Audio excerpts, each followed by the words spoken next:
একবার ছবিটা দেখে আরেকবার ছবিটা দেখতে আসছে, তো যে রিপিট দর্শক, রিপিট অডিয়েন্স, এটা অনেক বড় ব্যাপার। এবং আমার মনে হয় যে একজন দেখে আবার পরিবারের সবাইকে নিয়ে আসছে বা কাজিনদের নিয়ে আসছে, এটাই হওয়া উচিত।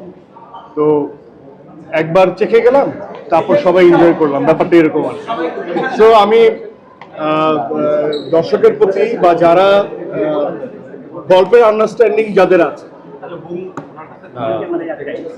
তারা এই দাগিটা এক্সপিরিয়েন্স করবেন এবং সুযোগ পেলে মতামত দিবেন। কারণ আপনাদের এই মতামতের উপরে আমরা যেটা আমাদের ভালো সেটা আমরা গ্রহণ করব, যেটা আপনাদের মন্দ লাগা সেটাও আমরা গ্রহণ করব, সহ্য নিব। আর ঈদ আপনাদের খুব সুন্দর কাটুক।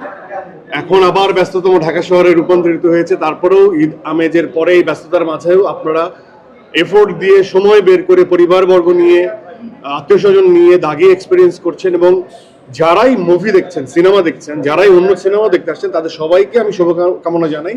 আপনারা অবশ্যই এই সিনেমা ইন্ডাস্ট্রির পাশে থাকুন এবং বিচক্ষণতার পরিচয় দেন, কারণ আপনার একটা সুন্দর মন্তব্য, আপনার একটা সুন্দর কন্ট্রিবিউশন সুন্দর গল্প করতে আমাদেরকে উৎসাহিত করে এবং সিনেমাটাকে বাঁচিয়ে রাখবে দীর্ঘদিন।